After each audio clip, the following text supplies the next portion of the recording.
Assalamualaikum warahmatullahi wabarakatuh. Waalaikumsalam warahmatullahi wabarakatuh. Sahabat Ayah Sofia yang dirahmati oleh Allah, jumpa lagi bersama dengan kami di channel YouTube Mualaf Center Ayah Sofia, rumah bagi para mualaf. Sebelum kita memasuki dialog kita pada kali ini, kami Mualaf Center Ayah Sofia akan memberikan apresiasi kepada para pemateri dalam bentuk buku karya terakhir almarhum Ustadz Insan LS Mukoginta yang berjudul Pembelaan Spektakuler Mualaf untuk Islam. Dialog kita pada kali ini berjudul Ada Apa Dengan Penangkapan Muhammad KC dan Ustadz Yahya Waloni. Perlu kita ketahui bahwasanya umat Islam kerap kali mendapatkan perlakuan yang kurang menyenangkan dari partisipan atau para pemuka agama lain yang kurang berkenan dengan perkembangan agama Islam di Indonesia, sehingga hal itu sangat miris jika terjadi di negara kita ini yang menjunjung nilai-nilai toleransi. Dan berita kita pada kali ini adanya penangkapan kasus dari Muhammad KC yang merupakan seorang YouTuber murtadin yang kerap kali dilaporkan karena kasus penistaan agama. Beliau menistakan agama dengan merujuk Quran Surat Al-Jin ayat 19 yang mengartikan dalam konotasi negatif. Sehingga dalam hal ini Mualaf Center Ayah Sofia akan meluruskan dan memberikan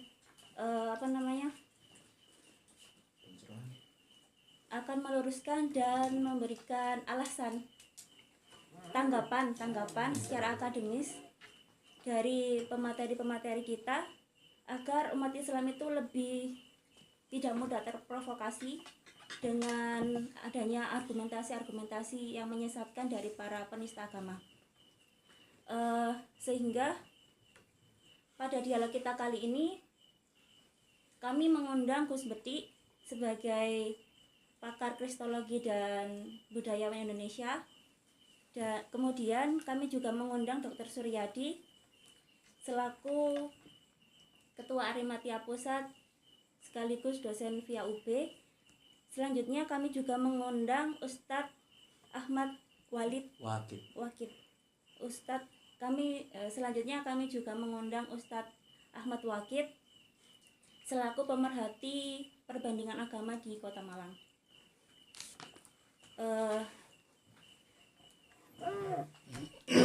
Mungkin langsung saja kita mulai dialog kita pada kali ini dari tanggapan Gus Beti. Assalamualaikum Gus Beti. Waalaikumsalam warahmatullahi wabarakatuh. Apa kabar? Alhamdulillah, lama nggak ketemu ya. Iya, makanya saya deg-degan. Kenapa deg-degan? Karena Gus Betinya sudah hilang. Sudah ada betik lagi. Iya, kabar rambutnya gimana Gus? Iya kan kemarin baru, alhamdulillah sudah sembuh ya. Hampir 3 pekan kan. Hampir 3 pekan berbaring di kamar tidur ya. Akhirnya alhamdulillah sembuh, tapi efek sampingnya rambutnya rontok. Daripada rontok-rontok terus sekalian digundul dulu gitu.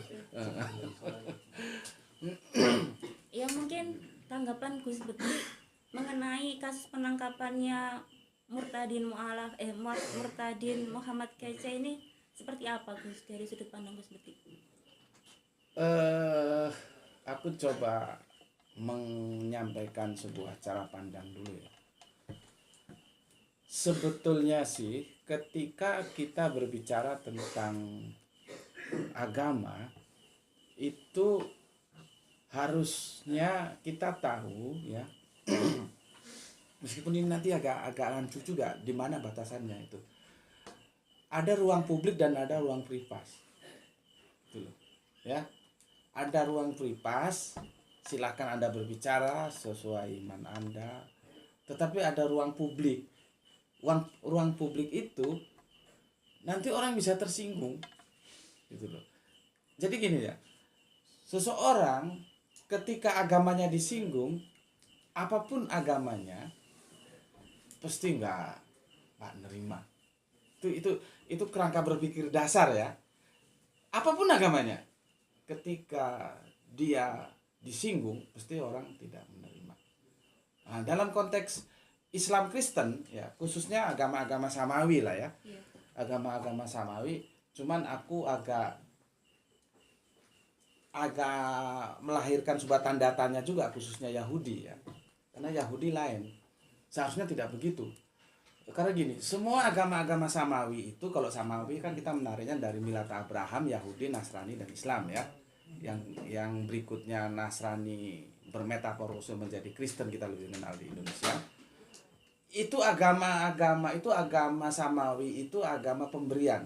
Jadi dia ada pewahyuan. Kalau agama Ardi, dia itu mencari. Ya. Agama-agama pemberian itu sifatnya mengembangkan diri keluar, expand. Tapi kalau agama-agama Ardi bumi ya, itu dia ke dalam. Ya, seperti Hindu, Buddha, itu biasanya mereka ke internal keluarga. Jadi dia expand. Internal ke dalam. Agama-agama samawi enggak. Meskipun dalam tanda kutip Yahudi ya, Yahudi itu kita belum pernah mengenal ada misionaris Yahudi, itu enggak ada. Karena bagi mereka ya Al-Quran sudah bilang begitu ya. Jadi memang diutamakan, meskipun nanti yang diutamakan itu seperti apa perlu diskusi panjang ya, tapi seperti itu yang kita dengar. Karena begini, bagi orang Israel itu Yahudi dan Yahudi itu Israel. Jadi orang-orang di luar Yahudi yang bahasa teologisnya disebut goyim, itu mereka tidak akui gitu. Makanya dia tidak mengekspan agamanya untuk dipeluk oleh orang non Yahudi atau non Israel ya, atau goyim itu tadi. Seharusnya keluar dia, tapi untuk Yahudi seperti itu mungkin nanti kultural ya, bagaimana menjaga eksistensi, karena pengalaman mereka dijajah di Babel, dibuang di kerajaan lain juga menjadi anak jajahan, akhirnya ingin membentuk sebuah eksistensi diri yang harus itu terakui ya secara utuh dalam agama dan bangsa itu menjadi. Jadi kita kadang-kadang merepot, bangsa dan agama itu menjadi satu. Yahudi Israel ya Yahudi kan gitu. Nah, itu secara khusus Yahudi seperti itu. Tapi pada prinsipnya agama samawi itu expand. Nah, sekarang kita merujuk ke Islam dan Kristen ya. Islam dan Kristen itu sama-sama punya dua pijakan ya, yang itu Islam juga jelas, sampaikanlah walau satu ayat ya. Bahkan kalau kita guyon-guyon di pesantren gitu ya, apa yang paling sering diperintahkan oleh Allah di Al-Quran gitu, orang akan bilang sholat, puasa, zakat, padahal enggak. Katakan apa? Kul. Jadi diksi kul itu di Al-Quran itu paling banyak. Artinya apa? Sampaikanlah, dakwahkanlah, kan begitu kan. Itu secara hadis, sampaikanlah walau satu ayat. Secara firman dinyatakan begini, janganlah engkau, ini retorika, artinya kalimatnya harus dilihat terbalik ya. Janganlah engkau berdebat dengan ahli kitab kecuali dengan cara yang paling baik. Itu sebetulnya itu perintah berdebat, cuman ada aturan dengan cara yang baik gitu loh ya. Nah, itu menunjukkan bahwa kita punya landasan nakli ya untuk melakukan dakwah, itu sebuah tugas. Begitu juga di dunia Kristen, jadikanlah semua bangsa muridku gitu ya. Itu kan disuruh menginjili gitu ya. Jadi dua agama ini masing-masing punya perintah untuk mengekspan, untuk menyampaikan agamanya, untuk mendakwakan agamanya kepada publik. Ini pasti di lapangan ketemu. Pasti ketemu. Karena sama-sama kan. Dia masuk ke area publik, jebret. Satu titik ketemu persinggungan. Nah, disinilah tugas regulasi yang aku bilang tadi. Kita harus tahu mana ruang privasi, mana ruang publik. Dan itu pun sebetulnya nggak semudah yang aku bilang, mana ruang privasi, mana ruang publik. Contohnya begini. Katakanlah Ustadz Ahmad, dia ceramah atau beri kajian di masjid gitu ya. Itu kan ruang privasi. Ya.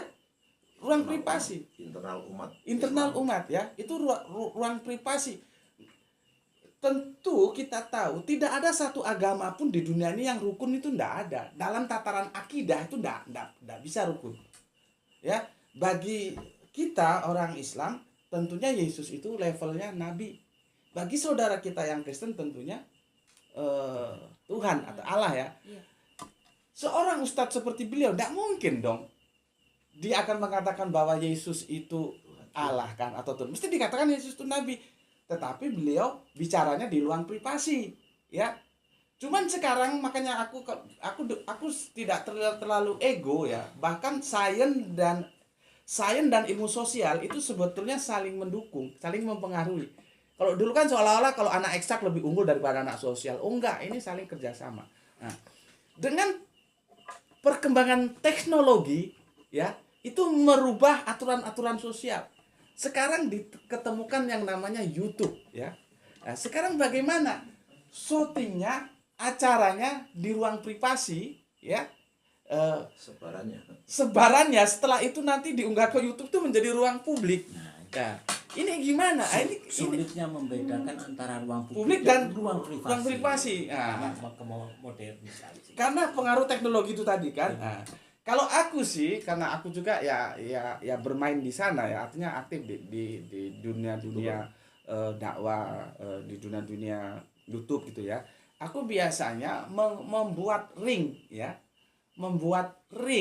bahwa apa yang kita bicarakan ini ada dalam ruang akademis.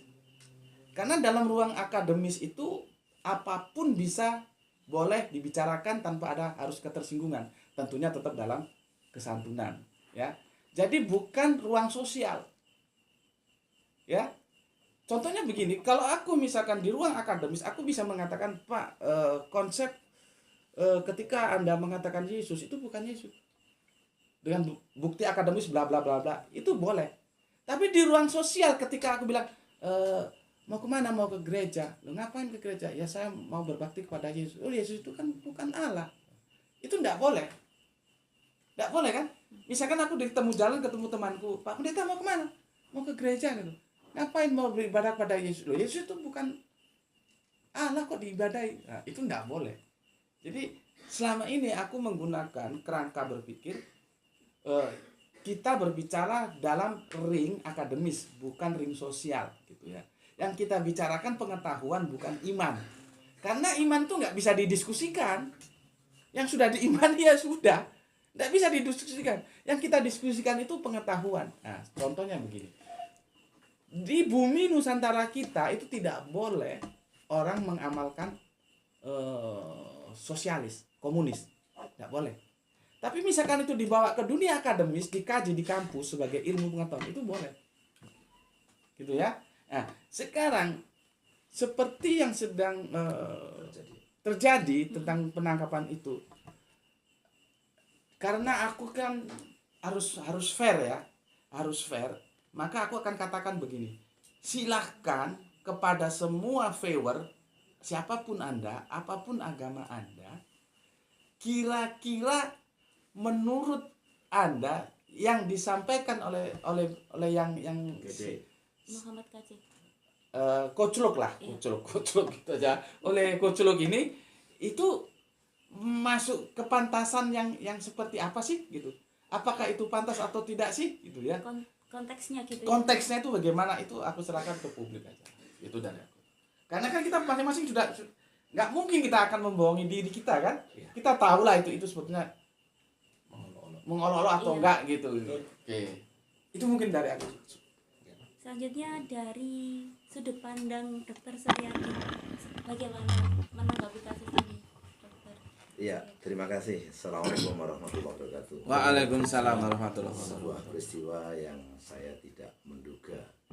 Saya pikir kemarin yang akan diproses itu adalah si GC, karena memang unggahan-unggahannya bukan menyampaikan tentang kelemahan-kelemahan, kesalahan-kesalahan Islam, tapi penghujatan, ungkapan kebencian terhadap Islam. Berbeda kalau seseorang menyampaikan tentang secara akademis bahwa Islam itu agama yang nggak benar. Lalu diuraikan berbagai dalil sebagaimana semestinya. Nah, saya sedikit menyambung dengan yang dikatakan oleh Gus Betik tadi, bahwa ada memang satu tren yang menurut saya kurang tepat, yaitu ketika agama semata dijadikan zona keimanan, zona keyakinan, lupa bahwa agama juga sekaligus zona kebenaran, di mana kebenaran itu, ya, di mana kebenaran identik dengan sains, di mana di dalam konteks sains, maka yang namanya kebenaran itu berhak dan bisa dikatakan diperdebatkan seperti apapun. Bahkan kalau kita merujuk pada Al-Quran, misalkan di dalam surat Al-Baqarah 23, wa in kuntum fi raibi mimma nazzalna ala abdina fa'tu bi suratin min misli wada'u sadaqakum min dunillah in kuntum shadiqin. Itu artinya apa? Allah di dalam Al-Quran menantang untuk mau ragu-ragu, monggo silakan, sok silakan ragu-ragu. Walaupun diawali dengan zalikal laroy rafi, meskipun demikian, tapi faktanya kemudian di surat lain ditantang. Kamu nggak percaya, kamu ragu-ragu, kira-kira gitu. Silakan ragu-ragu, buktikan keraguan-raguanmu. Ini artinya apa? Bahwa sebenarnya agama itu sah untuk diperdebatkan. Oleh karena itu, nanti Ustadz Ahmad lebih paham ya, itu di dalam surat An-Nahl itu kan ud'u ila sabili rabbika bil hikmah wal mau'izatil hasanah wajadilhum billati hiya ahsan. Jadi di situ kalau mau berdebat, nah forumnya ada. Jadi Islam membenarkan adanya sebuah forum perdebatan lintas agama dalam rangka menyampaikan kebenaran, dalam rangka menyampaikan kebenaran, dalam rangka mengungkapkan kebenaran. Dan interaksi lintas agama sesuatu yang sah-sah saja. Hanya permasalahannya adalah dalam konteks ini mestinya agama, seperti saya katakan tadi, kecenderungannya diposisikan sebagai sebuah zona keyakinan, keimanan yang seolah-olah kemudian nihil dari perdebatan, nihil dari upaya untuk mempertanyakan.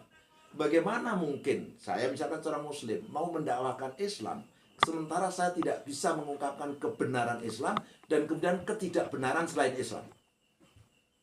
Bagaimana orang akan menerima agama saya? Nggak mungkin. Ya kan gitu kan ya. Demikian pula agama lain. Ya seperti tadi dikatakan dalam Matius tadi bahwa serulah setiap bangsa untuk menjadi muridlah, dan serulah setiap anak bangsa menjadi muridku. Ya, ungkapan seperti itu adalah perintah. Apa kita mau melarang mereka menjalankan perintah agamanya? Nggak boleh dong. Ya, semua agama punya hak untuk dijalankan. Maka katakan dalam konteks ini Kristen punya hak untuk mengajak orang lain, apakah Islam, Hindu, Buddha menjadi Kristen, itu hak dia, sah-sah saja. Demikian umat Islam. Ketika mau menyampaikan itu, tentu butuh argumentasi dong. Ngapain saya ngajak Anda mengatakan gitu? Kalau Anda benar dan saya nggak benar. Saya ngajak Anda karena saya tahu Anda salah, saya benar. Kan begitu. Nah, oleh karena itu maka menurut saya salah satu hal yang kurang didalami di konteks Indonesia, agama terlalu diposisikan sebagai zona keimanan yang karena itu mempertanyakan menjadi tidak sah. Apalagi mengkritik. Ya. Padahal mestinya agama itu adalah sebuah kebenaran. Sistem kebenaran. Dan karena kebenaran dia tentu saja berhak untuk kemudian dikritisi. Maka saya katakan tadi, Allah di dalam Al-Quran pun menantang. Kamu nggak percaya, kamu ragu-ragu, silakan kalau ragu-ragu, buktikan keraguan kamu. Coba bikin satu surat saja, kan kita yang seperti itu. Silakan, bahkan kalau perlu undang semua yang bisa kamu undang untuk membantu. Itu tantangan, karena apa? Kita punya hak untuk mengungkapkan yang namanya kebenaran. Mestinya agama dimanapun tempatnya, harusnya selain zona keyakinan, itu adalah zona kebenaran. Dan keyakinan semestinya berakar dari kebenaran. Pengetahuan kita atas yang benar, itulah yang melahirkan kemudian sebuah keyakinan. Lah sekarang ini enggak. Agama dogmatis harus diyakini tanpa tahu salah benernya. Sehingga banyak sekali orang yang pindah agama nggak tahu salah dan bener agamanya. Agama yang ditinggalnya dia juga nggak tahu bener salahnya. Agama yang dituju dia juga nggak tahu bener dan salahnya. Karena kita terbiasa meyakini dan tanpa mengkritisi. Nah sekali lagi, agama nggak sah. Kalau dalam Islam itu al-Islam adinul akal, kalau nggak salah begitu ya. Islam itu agama akal. Yang namanya agama akal ya harus kita pikirkan, kita renungkan kebenarannya. Kalau saya mengatakan, ngapain Pak saudara agama Islam? Ya karena agama saya benar. Kalau ditanya, loh apa buktinya? semua orang beragama akan mengatakan agamanya benar. Oh ya, semua orang yang beragama meyakini agamanya benar. Tapi saya meyakini agama saya benar karena saya tahu bukti-bukti bahwa Islam adalah benar. Dan saya tahu bahwa selain Islam, bukti-buktinya saya tahu kalau itu tidak benar. Nah, jadi ranah ini yang dimainkan. Ketika kebenaran, berarti ini kita menggunakan semacam scientific approach, gitu ya, pendekatan saintifik. Karena kita bicara soal benar dan salah. Nah, ketika kita bermain tentang tataran itu, maka kita sah berbicara apapun selama koridornya adalah bicara soal kebenaran. Dan kebenaran tentu diwujudkan dengan dalil-dalilnya, dengan nas-nasnya, kan gitu. Kalau saya mengatakan misalkan, apakah misalkan Kristen itu agama yang salah, maka saya harus bisa menyampaikan bahwa itu salah. Saya harus punya bukti-bukti tentang salahnya itu. Dan bukan, mohon maaf, bukan fitnah, bukan kebencian, ungkapan-ungkapan kebencian yang dilakukan si kece. Kece ini sama sekali tidak menggunakan scientific approach, sama sekali tidak menggunakan landasan pengetahuan tentang agama Islam itu seperti apa, lalu dia mengatakan salah. Karena begini-begini maka salah. Tidak demikian. Dia tidak menggunakan dasar-dasar itu sama sekali. Beda dengan misalkan Gus Betik. Kalau Gus Betik mengatakan, katakanlah bahwa Kristen adalah agama yang salah di dalam pandangan akademisnya, beliau menunjukkan berbagai dalil, dan bahkan dalil itu pun dari Bible itu sendiri, tidak dari pandangan lain. Meskipun dari pandangan lain juga sah-sah saja dilakukan gitu loh. Nah, jadi permasalahan utama umat secara umum adalah kita terlalu menempatkan agama pada zona keimanan, zona keyakinan yang itu bebas dan tidak boleh ada kritik, tidak ada kritisi. Sehingga ketika kemudian kita mengatakan sesuatu tentang kelemahan dari agama itu, lalu kita dianggap disebut menistakan. Buat saya yang disebut menistakan agama itu adalah ujaran yang menyudutkan dengan kalimat emosional, menyalahkan tanpa landasan yang bisa dipertanggungjawabkan. Seperti yang dilakukan si Kece. Kece jelas betul, nggak siapapun tadi Gus Betik bilang, coba tanyakan orang-orang, bahkan orang-orang Kristiani sendiri, coba sampaikan ungkapan si Kece itu apakah ucapan yang pantas? Pasti tidak. Mereka juga tahu bahwa itu melanggar berbagai sisi. Kenapa? Karena isinya bukan bicara soal Islam itu ini, karena itu salah, bukan begitu. Kelemahan Islam itu ini, bukan begitu. Tapi dia langsung saja menghina, mencaci tentang Islam, mencaci Nabi dan sebagainya. Itu yang saya katakan itu penistaan. Itu bukan perdebatan, bukan dialog. Nah, dialog seyogianya kita setting untuk mengungkapkan kebenaran, memunculkan kebenaran. Soal kemudian dengan munculnya kebenaran itu lalu seseorang terpengaruh dan mengikuti kebenaran itu sah-sah saja. Karena kalau kita mau jujur ya, beragama itu untuk siapa sih? Si pemeluk agama itu atau Tuhan? Kepentingannya siapa? Kan untuk diri kita. Iya. Kalau kita salah, yang celaka siapa? Diri kita sendiri. Oleh karena itu wajib dong sebagai seorang yang mencari, katakanlah, kalau orang beragama, seyogianya kita harus paham bahwa agamanya benar atau salah. Ya. Dengan demikian dia bisa mempertanggungjawabkan. Kalau memang tahu salah, ngapain kita pertahankan agama itu? Nah, oleh karena itulah ruang perdebatan harus kita buka lebar, senyampang dengan scientific approach. Ya, kalau kita bicara agama, mari kita bicara dengan kitabnya. Al-Quran bicara, hadis bicara, kalau dalam Islam. Kalau kemudian dari, contoh saya misalkan dari Hindu Weda, dari Buddha Tripitaka, dari Kristen Bible, harusnya begitu. Jadi kita melihat dalil-dalil nas-nas yang dalam bahasa Gus Betik tadi masuk misalnya public space, bukan private space, ya. Kan wilayahnya seperti itu. Nah, jadi wilayah itu artinya apa? Memandang agama sebagai sistem kebenaran. Sehingga dari sana kita punya hak mengatakan benar dan tidak benar. Dan yang namanya benar, Mbak, itu harus dibuktikan.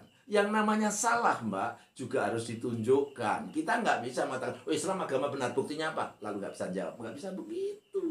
Sebaliknya, yang lain juga begitu. Yang namanya benar itu harus bisa diuji bukti. Saya sering mengatakan, scientific approach itu kuncinya adalah riset, adalah penelitian. Kita teliti, benar atau salah. Bahkan kalau dulu sedang mencari Tuhan di masa lalu saya katakan bahwa saya bisa membuktikan Tuhan itu ada secara ilmiah. Apa itu? Riset. Ngeri kan dia? Ya memang harus begitu. Saya bisa membuktikan Islam itu benar secara ilmiah, bukan secara keyakinan. Karena kalau kata yakin ya itu kalau dimepetkan dengan celotehnya si Gombloh itu. Kalau cinta sudah melekat tai kucing juga rasa coklat. Artinya apa? Kalau kita sudah meyakini itu benar, walaupun nggak benar ya jadi benar, Mbak. Ya. Nah, maka saya katakan kita munculkan bahwa agama masuk wilayah kebenaran, zona kebenaran. Ya. Kalau kita sudah bicara sistem kebenaran, maka kita kemudian bisa mengungkap dengan enak. Dan ingat, kepentingan beragama itu kita, bukan Tuhan. Karena itu nggak ada gunanya misalkan sampai kemudian istilahnya memaksa saya apa tuh mencaci maki agar saya ngikut sampai, nggak ada gunanya. Yang untung bukan sampai kok. Ya. Ya. Kalau saya salah, saya yang celaka, gitu loh. Maka saya wajib mencari yang benar agar saya nggak celaka. Nah, kalau begini cara kita beragama, asik banget, akan dewasa banget, sehingga orang kemudian berpindah akbar secara dewasa, berdialog secara dewasa.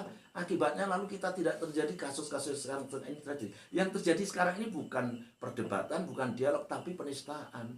Karena isinya bukan lagi mengungkap kebenaran, ya. Malah sengaja dipleset-plesetkan. Kalau dia tahu, itu kalau dia tahu ya. Tapi saya aku yakin dia nggak tahu sama sekali tentang Islam.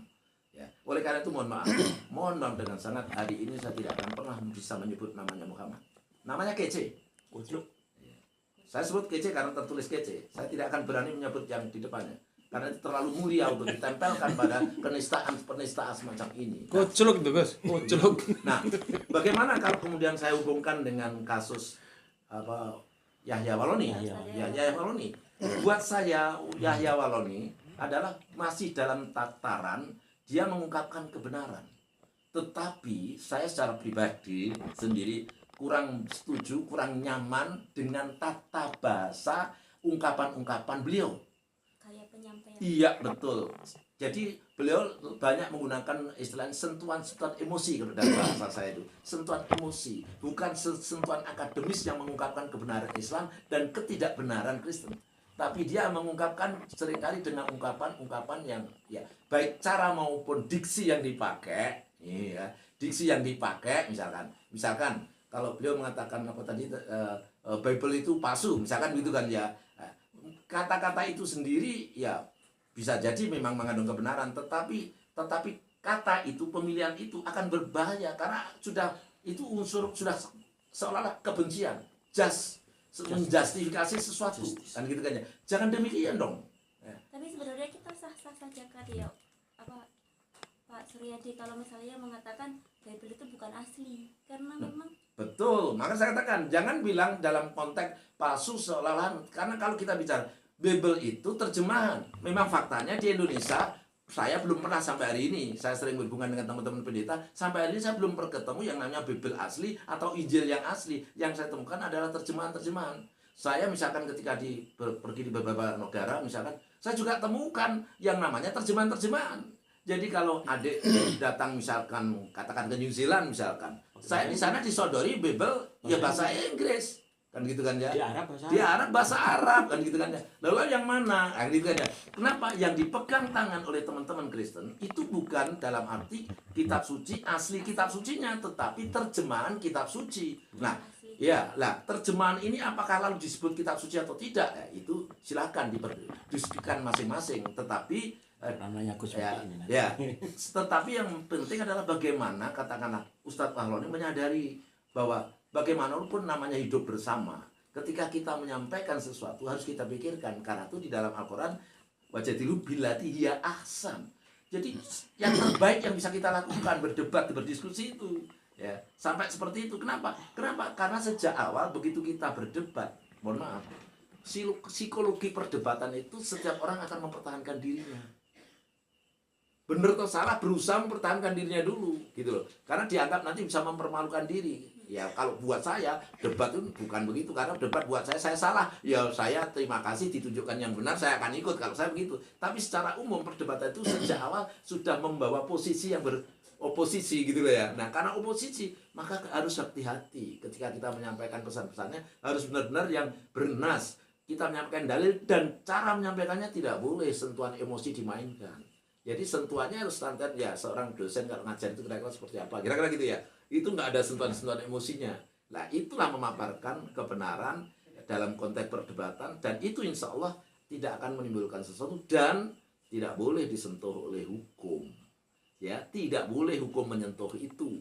Jadi kalau saya menyampaikan Islam kepada saudara saya yang Kristen, yang Hindu, yang Buddha, saya nggak boleh ditangkap. Karena apa? Itu perintah agama saya dan itu dituangkan di dalam Undang-Undang Dasar 45 kita.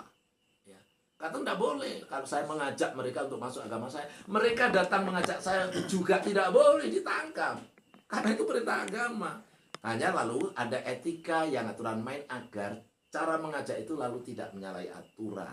Nah, menurut saya forum dialog itu justru forum yang paling terhormat. Kenapa? Karena konteksnya mengajarkan kebenaran, mengungkap kebenaran, memunculkan kebenaran.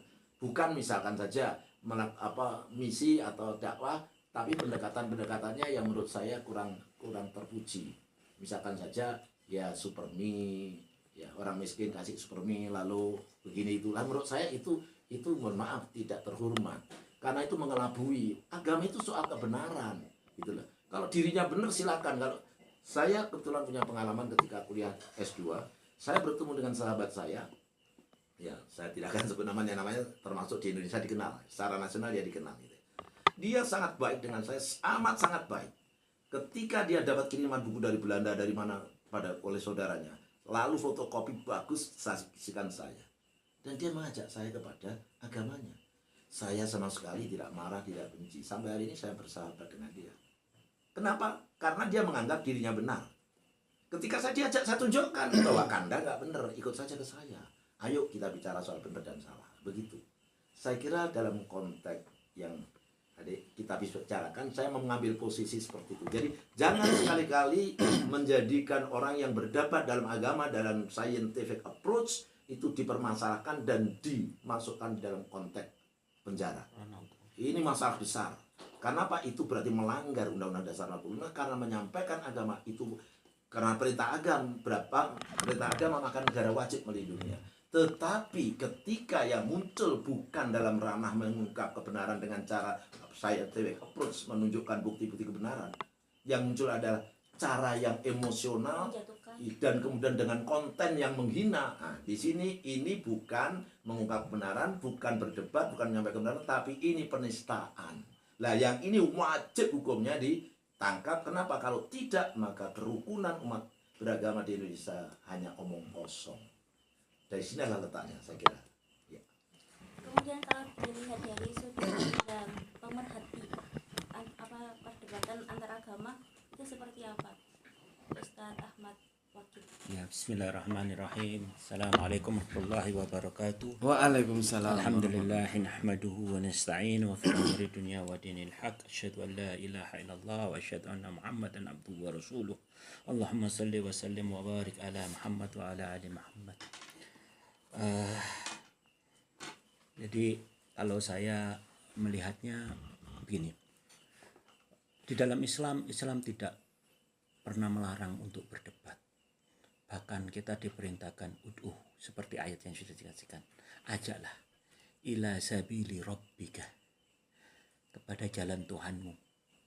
Bil hikmah, dengan cara yang hikmah. Wa mau'idatan, dan dengan cara yang baik. Hasanah, kebaikan. Ya. Wajadilhum. Jadalah itu artinya berdebat. Wajadilhum billatihi ahsan, dengan cara yang baik juga. Diajak dengan baik, dengan hikmah. Boleh Anda berdebat, tapi debatnya yang baik. Ya. Kalau dibilang agama melarang kita berdebat, tidak. Harus diperintah kita untuk mengajak. Diperbolehkan berdebat. Al-Quran juga di dalam surat Al-Baqarah seperti yang dibawakan oleh Gus Sur tadi, menantang. Wa in kuntum fi raibin mimma nazzalna ala abdina fat'u bi suratin min mithlihi wad'u syuhada'akum min dunillah in kuntum shadiqin. Kalau kamu itu betul-betul bisa, ayo tunjukkan. Ini kan berarti tantangan untuk berdebat bagi mereka. Kalau kamu mampu silakan. Nah, sekarang ini kembali kepada bagaimana kita berdebat. Saya mencoba. Ini sebetulnya bukan bagi orang Kristen saja, bagi orang Islam pun, bagi agama apapun. Kalau kita itu mau berdebat, tolonglah mengerti dulu apa yang mau kita debatkan. pelajarilah umpamanya orang Kristen mau mendebat Islam. Jangan main cuplik terjemahan kemudian dipaparkan. Nah, ini yang membuat akhirnya jadi keributan. Seharusnya kita ini mengetahui dulu. Oh, kalau orang Islam ini membaca Al-Quran bagaimana? Dia tergantung pada terjemahan atau tergantung kepada ayat aslinya. Kemudian bagaimana dia menerjemahkan, bagaimana dia menafsirkan, bagaimana dia menghubungkan. Itu ada ilmu-ilmunya. Jadi nggak asal comot ayat, comot terjemahan, wah inilah ayatnya. Begitu juga dari Islam. Kalau mau mempelajari Kristen, cobalah bagaimana dia belajar tentang Bible ini tadi. Mengertilah, fahamilah apa itu Bible. Seperti Gus Meti, beliau saya katakan sangat menguasai Bible. Sehingga pada waktu dia berargumen, itu tepat gitu loh. Tapi kan ini masalahnya, si kucluk ini, dia cerita, saya nggak takut mengatakan kucluk, karena itu dia yang menggunakan kata kucluk kok. Dia sendiri yang menyebut dirinya kucluk. Nah, si kucluk ini nggak ngerti. Main comot terjemahan, bukan comot ayat. Terjemahan ayat. Main paparkan tidak mengerti. Kita ini kalau mau belajar ayat itu bagaimana? Kita ini ada yang namanya siyak. Dalam ilmu tafsir itu ada namanya siyak. Bagaimana kita melihat ayat sebelumnya? Bagaimana kita melihat ayat sesudahnya? Bagaimana ayat ini berhubungan dengan surat lain? Bagaimana ayat ini berhubungan dengan hadis? Bagaimana ayat ini berhubungan dengan sirah? Bagaimana ayat ini berhubungan dengan asbabun nuzul? Jadi nggak main. Lah kalau orang-orang Kristen ini memahami ini, insya Allah dia tidak akan main comot seperti itu. Masalahnya dia tidak mengetahui main comot, bleng. Ya pasti marah orang Islam. Pasti akan marah. Bawakan hadis. Hadis dianggap kayak terjemahan gitu aja. Ini loh hadisnya. Main ini loh hadisnya, ini loh hadisnya. Dia nggak tahu bahwa hadis ini ada matan, ada sanad. Bagaimana kita meruntut itu sanad. Dari fulan mengatakan ke fulan, ini ke fulan, sampai ke Rasulullah. Itu bukan ilmu yang gampang. Kemudian status hadis pun bermacam-macam. Dia main comot hadis palsu. Kita bukan doif lagi, hadis palsu. Hadis Israiliyat kadang-kadang dicomot, dibaparkan. Kita yang nggak bisa nerima dong. Tanyakan dulu, ini kamu dengan ini bagaimana? Terima enggak? Kalau kamu mempercayai ini, kita diskusi. Kalau enggak, ya udah, saya enggak terima kok Anda mau paksa untuk diskusi, ngapain? Lah kalau dari saya, ini tergantung bagaimana kita melihat itu. Kalau kita nggak ngerti terus main debat, ya apa yang terjadi ya ini sudah terjadi. Tidak mengetahui ilmunya, bayangkan seorang kucluk membahas ayat, saya bingung gitu. Makanya jadi kalau mau berdebat kuasai dulu materi perdebatannya. Dilihat sebagaimana orang Islam melihat. Kita mau cuplik ayat ini, konteksnya gimana ini ayat. Jadi saya paparkan, kita kalau mau ngomong Bani Israel masalah, umpamanya ini, kita mau ngomong Bani Israel. Loh, surat Israel ini ada 43 ayat di dalam Al-Quran. Ada ayat-ayat yang turun di Mekah dan ada ayat-ayat yang turun di Madinah. Sifat dua ayat ini berbeda karena turunnya. Sehingga orang kadang-kadang bingung memahaminya. Ini ayat-ayat kok kadang-kadang kenceng ya soal Yahudi ya. Tapi kok soal ini lunak ya. Iya kan? Ya itu karena dia nggak tahu asbabun nuzulnya ayat. Begitu juga hadis. Asbabul wurudnya hadis juga nggak ngerti. Dipikir orang Islam ini kayak mereka gitu. Mohon maaf, cuma baca terjemahan. Mboten, kita belajar betul. Ustadz itu, waduh itu bahkan kiai itu bahkan ada guru-gurunya itu sampai kepada Rasul. Mereka belajar ke fulan sampai ke sahabat sampai ke Rasul. Itu loh. Iya. Jadi nggak semudah yang digambarkan oleh, mohon maaf, si Kuculuk ini tadi. Nah, Kuculuk dengan kapasitas seperti itu membahas Islam, ya saya nggak tahu ya. Dia murtad ya sebelumnya ya. Kata informasi berita Saya nggak begitu. tahu ya dia ya kayak apa sih pengetahuannya. Juga ada itu dulu yang katanya mondok bertahun-tahun itu di kemudian murtad juga, itu siapa sih? Itu aja baca Quran masih pelengkotan, ndak karuan kok. Katanya sudah mondok bertahun-tahun. Nah ini kalau saya tadi kemudian gimana sih, ada dua persaingan ini. Tadi Gus Bedi sudah bahas ini. Kalau Yahudi udah dia nggak mau berdakwah lah, katakan begitu.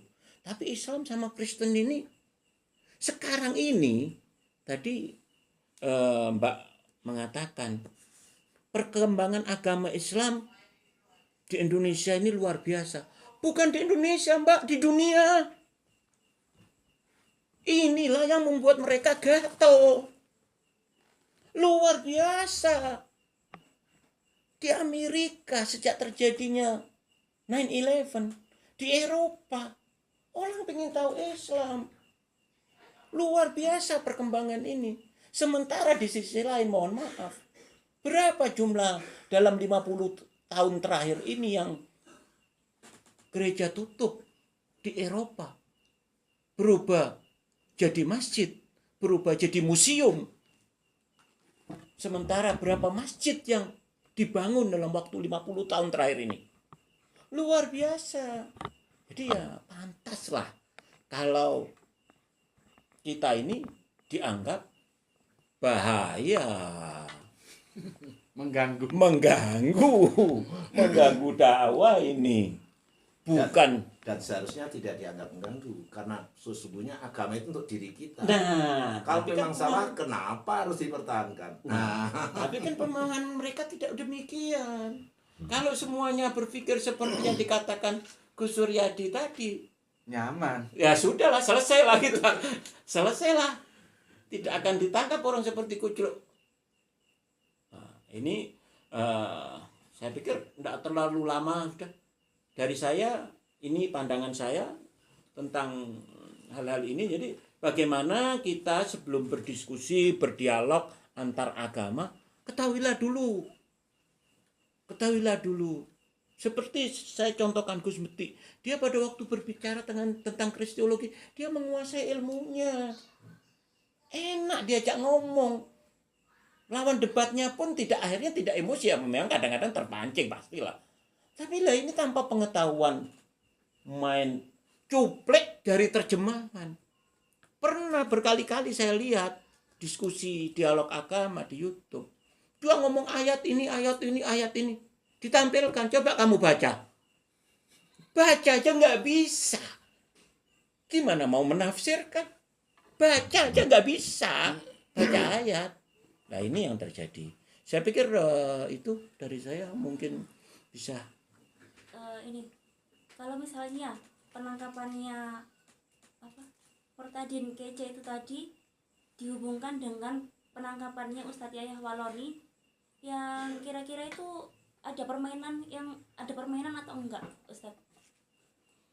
Permainan di dalam. Mungkin Gusur, silakan gitu. Gusur, pandangannya bagaimana? Begini, fakta kita tidak pernah tahu karena kita bukan aktor pelaku. Tetapi masyarakat pasti akan mengembangkan pikiran-pikirannya sendiri. Ya. Masyarakat pasti akan mengembangkan pikiran-pikirannya sendiri, dan itu hak masyarakat. Tidak bisa disalahkan. Mantap. Dan dugaan saya, masyarakat akan menduga bahwa penangkapan Yahya Waloni terkait dengan penangkapan Kece. Jadi seolah-olah ada pengimbang. Seolah-olah ada pengimbang. Barter. Masyarakat akan menilai itu, dan masyarakat masih merasakan ini ketidakadilan. Kenapa? Karena itu tadi konteksnya Yahya Waloni, seperti yang saya katakan tadi, dia mengungkapkan kebenaran yang dia ketahui. Cuman yang saya tidak setuju adalah seringkali diksi yang dipakai dan how to say-nya itu seringkali katakanlah emosional. Sedangkan Kece bukan. Kece tidak membicarakan tentang Islam. Kece itu sedang mencaci maki Islam. Gitu loh. sedang mencaci maki Islam yang itu tidak ada dasarnya, tidak ada dalilnya. Kalau itu nanti dipertemukan, misalkan kamu mau nanya apa atas dasar apa, dia akan tidak tahu, pastilah jatuh tidak tahu argumentasinya, pasti itu.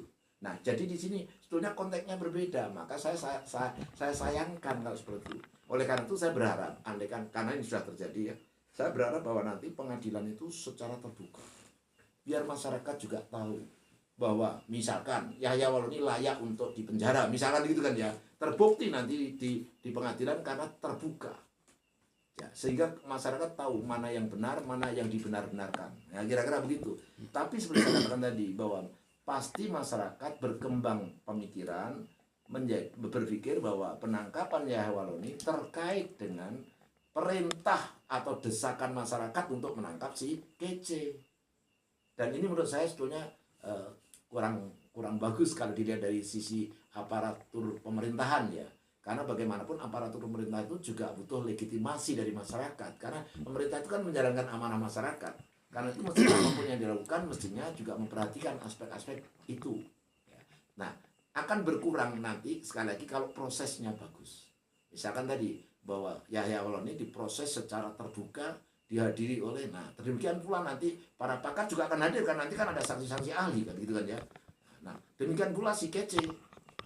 Nah kalau semacam itu asik, artinya ada upaya untuk Kira-kira terbuka enggak Gus persidangannya?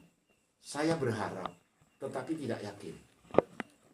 Ya, saya berharap terbuka, tapi saya tidak yakin.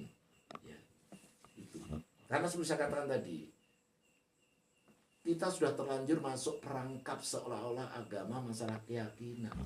Jadi begitu menyentuh salahnya agama lain dianggap penistaan. Padahal tidak demikian. Itu mengungkapkan kebenaran dan itu wajib dibuktikan dengan hitam di atas putih dalilnya. Gitu loh ya.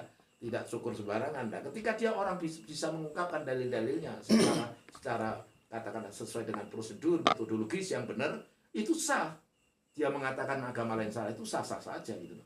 Nah, dan itu karena sekali lagi karena konteksnya adalah dianggap keyakinan, jadi begitu ngomong tanda petik omongnya dianggap salah, sebenarnya misalkan Bible itu palsu misalkan gitu. Maka kata-kata itu kalau itu sudah dianggap salah, ya kadang-kadang lalu langsung ya disalahkan. Gitu loh ya. Nah, ini permasalahannya karena agama di konteks negeri kita terlanjur terlalu berat bobotnya sebagai sebuah keyakinan. Nah, tapi andaikan itu juga dilihat dari sisi selain keyakinan adalah soal kebenaran, maka sebenarnya akan lain, hasilnya akan lain ya, produknya akan lain. Jadi saya tidak ingin masuk ke wilayah yang lebih jauh misalkan politik dan sebagainya, tetapi saya mengatakan bahwa penangkapan model begini akan menimbulkan kecurigaan masyarakat. Ya. Kenapa? Ya sudahlah diproses dulu dong Kece. Lalu kemudian kalau dianggap memang memenuhi kriteria bahwa itu penistaan agama Kristen oleh Waloni, barulah kemudian diproses.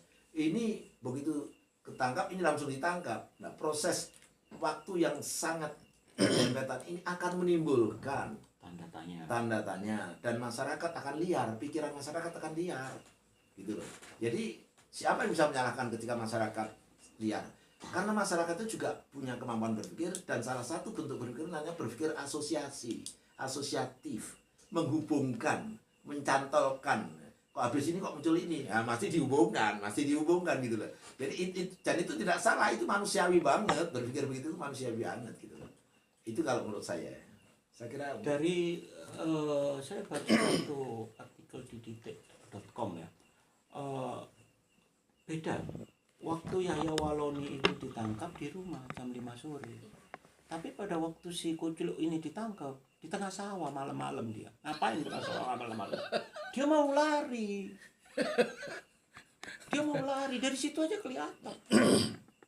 Kalau Anda merasa tidak bersalah, why not? Kenapa takut? Gitu loh. Dari itu aja sebenarnya bisa kita lihat. Di Bali penangkapannya. Mungkin untuk saya kembali lagi ya. Jadi janganlah teman-teman baik itu Islam atau Kristen, terutama teman-teman yang Kristen, mencuplik-cuplik lagi lah ayat-ayat terjemahan ini kemudian dijadikan satu argumen tanpa mengerti ya. Islam itu sulit belajarnya, nggak gampang. Kalau kita mau ngomong hadis saja ya, ada matan ini bagaimana, ada sanad. Sanad ini nanti orangnya sudah tua, lupa apa enggak, sudah sekian puluh tahun orang ini pernah berbuat apa. Itu sangat sulit. Jadi nggak bisa main cuplek glodak ngebuyar Gus. Mungkin saya nggak tahu pandangan tentang Bible itu asli atau palsu, saya nggak bisa mengukur. Mungkin nanti biar orang-orang yang akademis yang mengerti akan menjabarkan. Kita ingin tahu sebenarnya benar enggak sih pernyataannya Ustadz Waloni ini, benar apa enggak? Jangan-jangan benar, pasti ada pembenarannya nanti. Kalau salah ya sudah dihukum gitu. Tapi kan dengan terjadinya apa yang dilakukan oleh Ustadz Waloni ini, kan isunya dituduh mengatakan bahwa Bible itu palsu. Nanti kan butuh pembenaran, pembuktian. Butuh pembuktian. Siapa yang bisa membuktikan Bible ini asli? Monggo, selesai lah. Kalau mereka bisa membuktikan, ini loh, Bible ini asli, dan ternyata Ustadz Waloni salah, akan dihukum. Nah itu. Nah, ini bakal rame nih nanti ini. Membuktikan Bible palsu ini bagaimana nih? Silakan, ini pakarnya beliau ini. Ini pakarnya ini. Nanti ini Gus Meti, kira-kira kan konteksnya sama. Cuman konteksnya kan beda. Cuman kayak Ustadz Yahya Waloni sama Muhammad KC ini ditetapkan sebagai penista agama seperti itu. Kira-kira dengan kasusnya Ustadz Yahya Waloni yang mengatakan bahwa Bible itu palsu dan diputuskan sebagai penista agama, kira-kira adil atau enggak, Gus? Kalau Jika dibicarakan, dibandingkan dengan ini kasusnya Pak Kece ini, Radit Kece. kalau itu mau dikomparasi, ya seperti kata disampaikan oleh sesepuh kita Gusur tadi, tidak apple to apple. Case-nya itu nggak apple to apple gitu loh. Nggak bisa dibanding. Ini beda-beda gitu loh ya. Beda-beda. Yang satu menista, yang satu meskipun dalam tanda kutip katanya beliau itu perlu pemilihan diksi-diksi sehingga narasinya sedikit enak, sedikit teduh gitu ya. Tapi kan Yahya tetap mengajukan sebuah, kalau nggak salah di videonya aku lihat kitabnya ditunjukkan kok gini. Gitu. Tapi terlepas dari itu semua begini loh. Kita harus berpikir panjang ke depan. Kalau ini mau benar-benar diselesaikan, ini sebetulnya kerja panjang kita semua. Kerja panjang kita semua. Aku membayangkan begini, kalau nanti ini dibawa ke meja hijau, ini pasti kan yang hadir itu nanti pakar teolog dan itu pasti terjadi perdebatan. Perangkat hukum kita bagaimana mensikapi itu? Jadi ini sebetulnya instrumen kita itu belum ada untuk menyelesaikan kasus ini. Sehingga kalau bahasa Jawa bilang itu ngono yo ngono ning ojo ngono gitu loh. Artinya apa? Perlu sebuah kebijaksanaan, masing-masing tahu diri gitu. Karena pasti kalau ini dibawa ke meja hijau seperti kata Gusur tadi, begitu juga kata Ustadz Ahmad, itu kan nanti akan menghadirkan para ahli kan? Pasti terjadi perdebatan nggak? Debat. Nah, sekarang misalkan ini ya, misalkan para ahli bilang, Bapak Yahya Waloni dibilang memasukkan mengatakan Bible itu palsu. Ya. Terus sang yang diutus sebagai pakar saksi ahli dia bilang kalau Yahya Waloni terjerat hukum karena mengatakan Bible itu palsu. Lalu bagaimana para pakar di Amerika itu sudah mengeluarkan Five Gospel? Iya.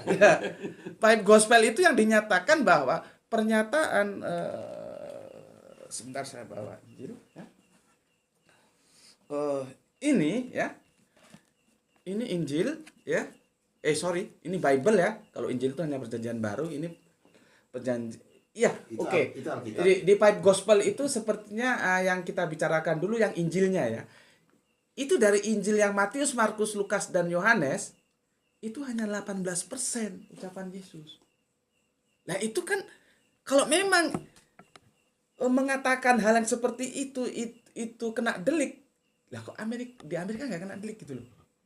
Beda wilayah, Pak. Kalaupun beda wilayah, beda hukum ya. Tapi ada sesuatu yang kita katakan hukum sosial. Hukum sosial itu dimanapun itu sama. Dan itu bisa menjadi referensi bagi Yahya Waloni untuk membela diri itu nanti.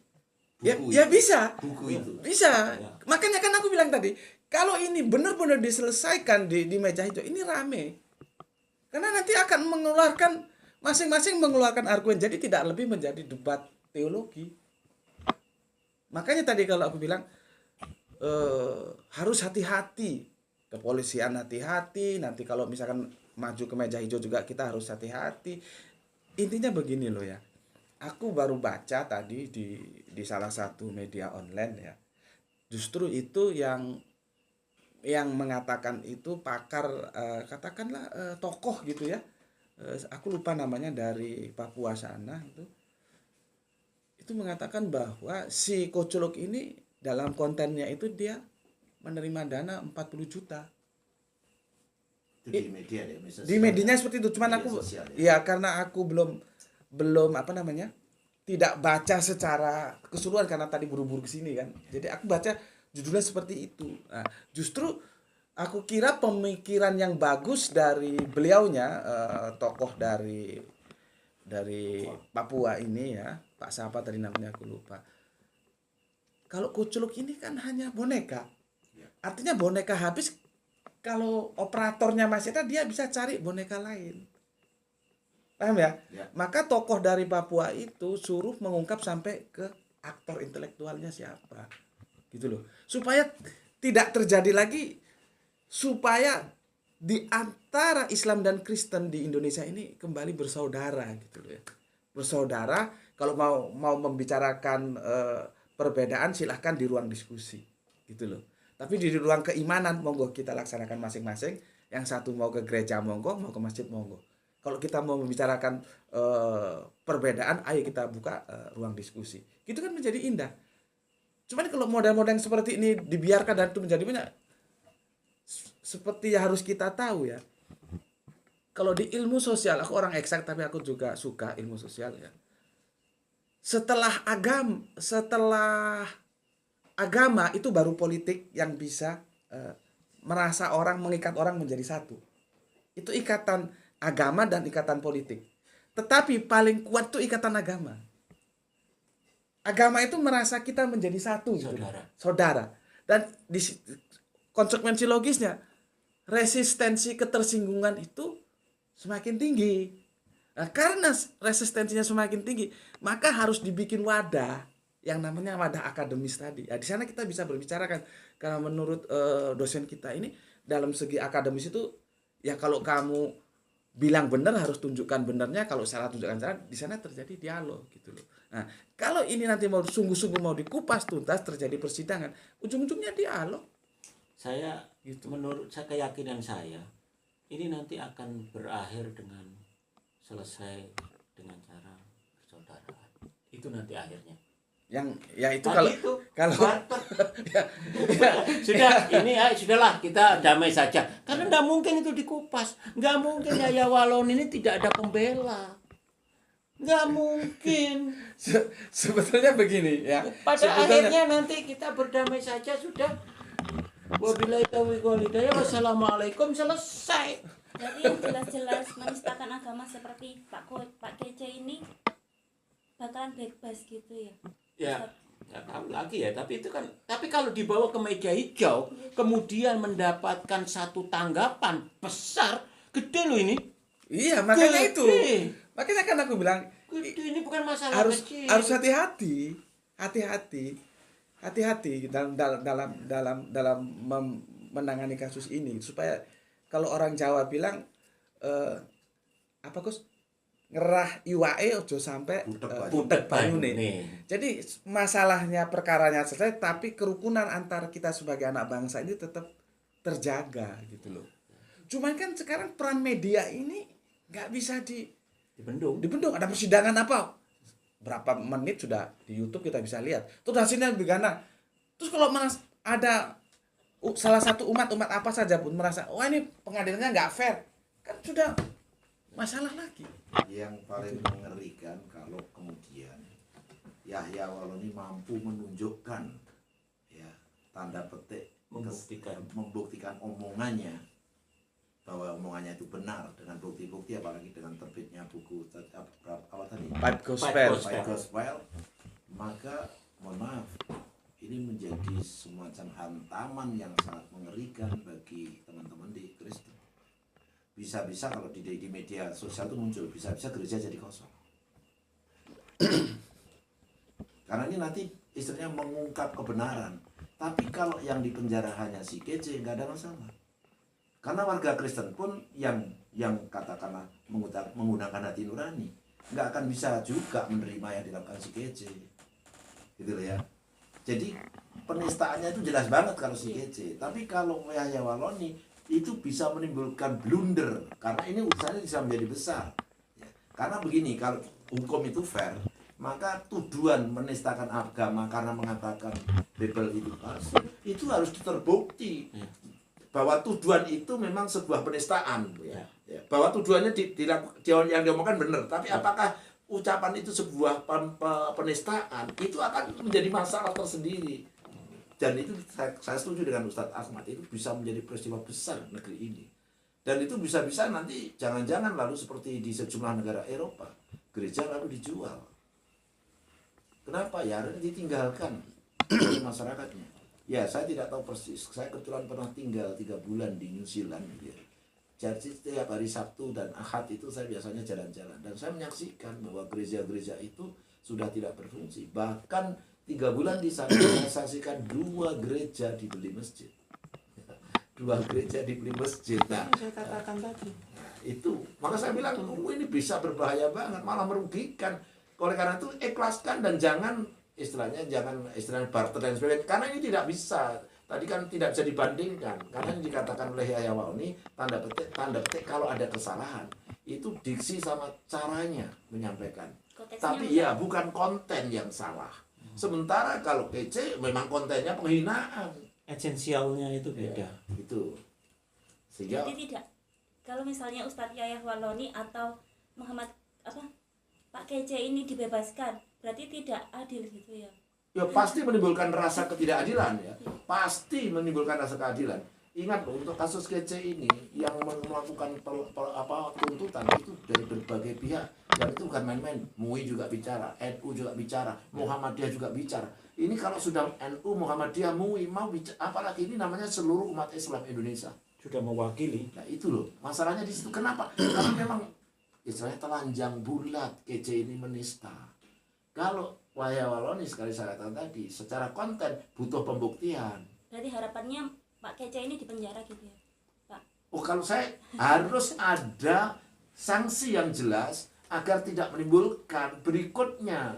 Karena kita tidak ingin negeri ini ya terjadi istilahnya konfrontasi yang tidak diperlukan. Ada efek jerak. Agama itu sebuah pilihan, dan di Indonesia ini sudah jelas memilih agama itu sesuatu yang dijamin.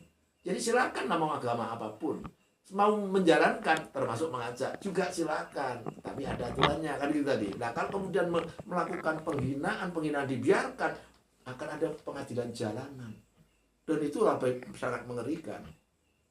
Dan kadang-kadang yang tidak diduga ya, seperti ketika WTC malah terjadi, orang bilang ini mencidrai Islam dan merugikan Islam. Enggak.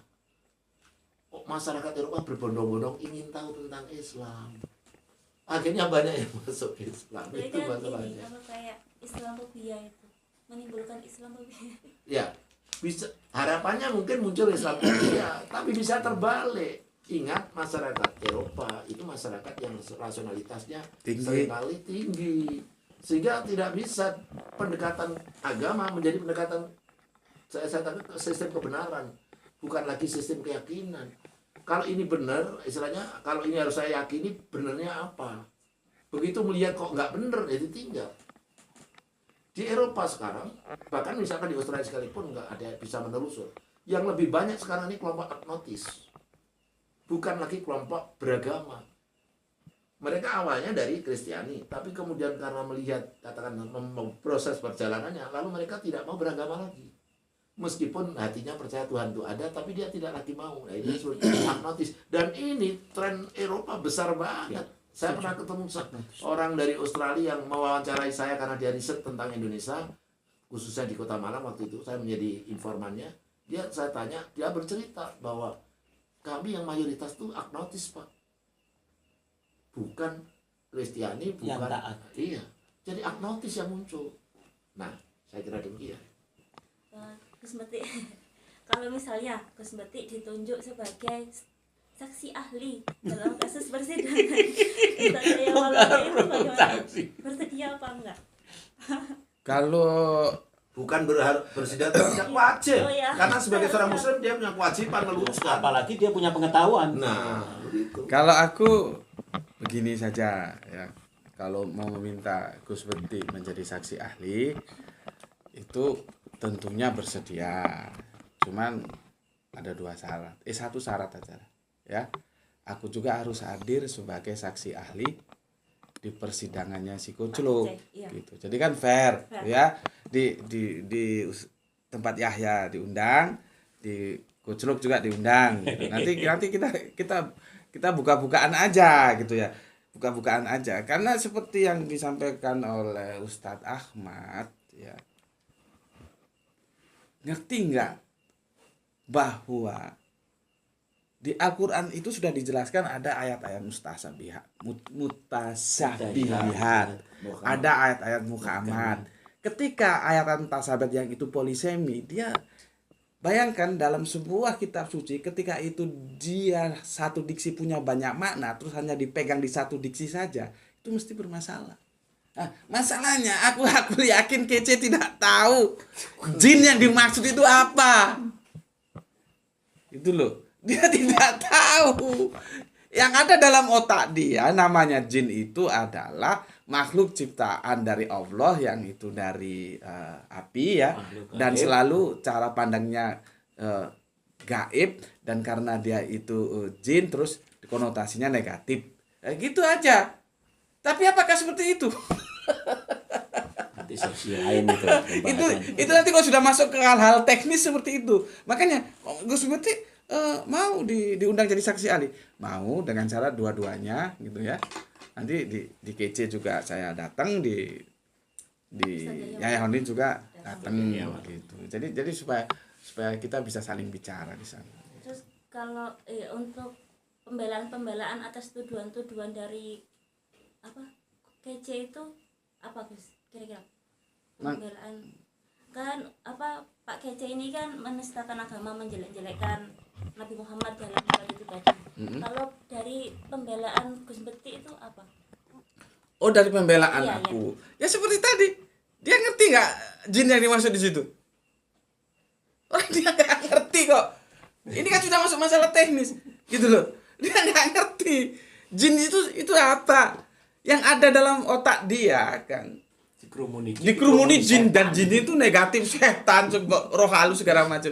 Nanti itu ada kalau mau lihat di channel YouTube Subanditi Sukoto seperti ada dijelaskan di sana. Kalau aku jelaskan di sini itu masuk teknis dan itu panjang ya. Tapi intinya aku sebagai orang Islam tentunya belajar Al-Qur'an, aku senyum saja. Justru aku kadang-kadang berpikir begini loh, Gus. Lihat apa yang disampaikan oleh si Kucluk ini. Aku berpikir gini, ini orang ini waras nggak ya? Ya. Tapi aku nggak menghina, aku nggak menghina, suka nggak menghina. Cuman apa? Kalau orang waras dia nggak akan karena dia tahu konsekuensi logis apa yang harus dihadapi. Ya, aku sempat pikir ini kira-kira. Bagi politisi akan bertanya ada apa di balik dia? Abdi siapa di balik dia? Akhirnya begitu. Begitu, orang akan membicara. Karena omongannya itu betul-betul gila gitu loh. Gitu. Enggak, ini mesti ditangkap kok ngulur gitu loh, mesti ditangkap gitu loh. Kok dilakoni Nah. kan karena ujungnya sudah kebaca mau kemana gitu. Nah, gitu loh. Cuman begini, aku kan harus juga memberikan apresiasi kepada teman-teman Kristen yang lain ya. kebetulan aku juga punya banyak teman-teman. Aku bersahabat dengan salah satu sahabatku yang beliau juga Seorang pendeta. seorang pendeta, ya alumni Salatiga nggak salah, yang sekarang ada di Borneo sana ya. Dia juga mengatakan begitu. Dia tidak setuju dengan apa yang dilakukan oleh si Kocrok ini. Dan dia juga sudah mendengar ini jangan-jangan ada operator lain ini. Karena apa? Kita harus, wah ini sudah masuk konsep berbangsa bernegara ya.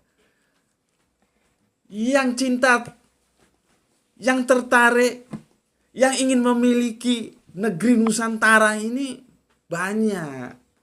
Jadi banyak orang kepentingan yang ingin yang punya kepentingan. iya diaduk dulu ini, dibikin kacau ini. Salah satu sumbu pendek yang paling gampang yang bagaikan akar rumput apa? Ya agama. Agama itu adalah sebuah komoditi yang kalau dikapitalisasi itu paling mudah untuk membenturkan antar anak bangsa, gitu loh. Karena kalau sudah orang berbicara agama, Ya.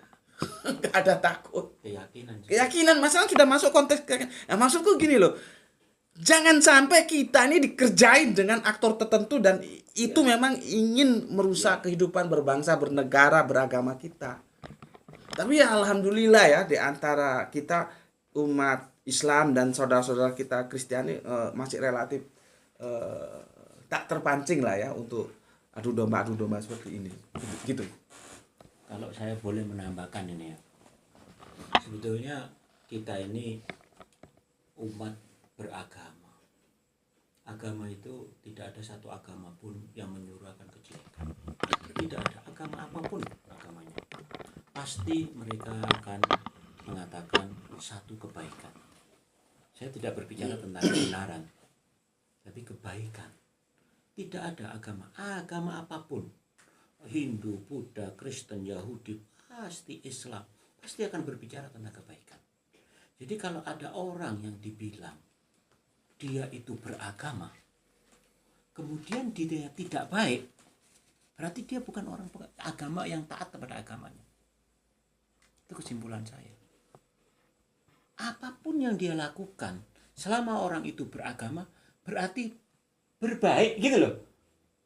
Saya terlepas dari benar dan salah dulu ini. Orang yang beragama adalah orang yang baik. Pasti dengan agama diajarkan kebaikan. Selain kebenarannya yang relatif. Tapi kalau kebaikan ini kan bukan relatif. Siapapun, apapun agamanya pasti akan mengajarkan kebaikan. Kalau kebenarannya ini yang relatif. Jadi saya melihat kasusnya Kuculuk ini, benar enggak ini orang Kristen yang taat? Mohon maaf.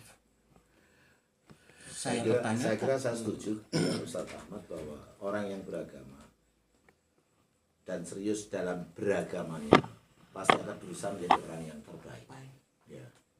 Cuma mohon maaf, hati-hati dengan kata-kata. Kalau kebenaran itu relatif, hati-hati nanti bisa kepleset atau diplesetkan. Kalau Ya artinya menurut mereka, ya betul, ya. saya setuju. Jadi karena saya ini termasuk orang yang tanda petik ekstrim dalam konteks tertentu, misalkan dalam konteks kebenaran. Buat saya kebenaran itu harus mutlak dan tidak boleh relatif. Walaupun itu kebenaran ilmu di kampus sekalipun. Saya mengatakan mohon maaf ini salah logika. Kalau ilmu itu relatif, sementara agama itu mutlak. Tidak. Ilmu maupun agama sama karena agama itu juga ilmu. Ya. Wa allama agama asma'akulaha. Nah, gitu kan ya. Asma'akulaha itu nama-nama segalanya. Nama itu ilmu. Dan ilmu itu adalah milik Allah yang digali oleh manusia. Kalau kita bicara ilmu kampus, itu kan ilmu Allah, hukum Allah yang digali. Karena itu kebenarannya mutlak, bukan relatif. Nah, cuma memang harus diakui begitu masuk wilayah ilmu-ilmu terutama sosial yang muncul bukan menggali tadi hukum-hukum Allah, yang muncul adalah pemikiran-pemikiran didasarkan kepentingan-kepentingan atau nilai-nilai yang dibawanya. Ini kelemahan ilmu sosial. Karena itu kalau membaca ilmu sosial kan mesti menurut pendapat ini, bukan menurut penelitian ini. Kalau ilmu eksak kan enak. ini objeknya jelas diteliti, ketemu kan gitu kan ya. Kalau ilmu sosial lah pendapat, ya, namanya pendapat apalagi pendapatan ya mesti beda-beda itu kan gitu. Jadi di sini saya termasuk orang yang sangat ekstrim karena ilmuwan semua dosen saya, para profesor nggak pernah mengatakan ilmu itu mutlak. Saya mengatakan kebenaran ilmu itu mutlak bersama dengan kebenaran agama karena agama itu juga ilmu. Maka saya pernah mengatakan agama sebenarnya juga dikasihkan di zona kebenaran. Gitu loh. Yakin itu boleh, tapi awalnya harus benar dulu, tahu yang benar baru diyakini. Kalau nggak tahu yang benar kok sudah yakin itu gimana? Lah itu maksudnya dogma dan dogma. Gini Gus, aku coba menengahi tadi ya. Yang dimaksud Ustadz kita ini relatif tuh gini loh Gus. Islam mengakui kebenarannya, Ya, Kristen mengakui Iya, kebenarannya betul, itu. betul, Bukan betul. bukan terus bukan kebenaran secara umum itu bukan. relatif. Ya, betul. tapi bisa bisa Dipelintir. ditangkap, nah, itu Dia udah aja. pelintir. Tahu. Apalagi sekarang teknologi memotong-motong video. Nah, tapi di sini udah dipotong ya. Enggak, justru nanti setelah diunggah orang Orang lain lain yang motongnya. Benar relatif. benar relatif gitu. Semua agama sama saja itu termasuk relatif. Itu termasuk kesesatan. Kesesatan. Pluralisme agama itu sesat karena dia menolak kebenaran. Kalau semua benar, hidup ini nggak pernah begitu, Mbak. Selalu ada yang salah, ada yang benar. Benar itu ada karena ada salah. Salah itu ada karena ada benar. Jadi kalau kemudian semua benar, perkataan itu sendiri tidak benar. Kalau gitu kita selesaikan dialog kita pada kali ini. Semoga bisa bertemu di lain waktu. Amin. Amin Ya amin. Rabbal Alamin. Assalamualaikum warahmatullahi wabarakatuh. Waalaikumsalam warahmatullahi wabarakatuh.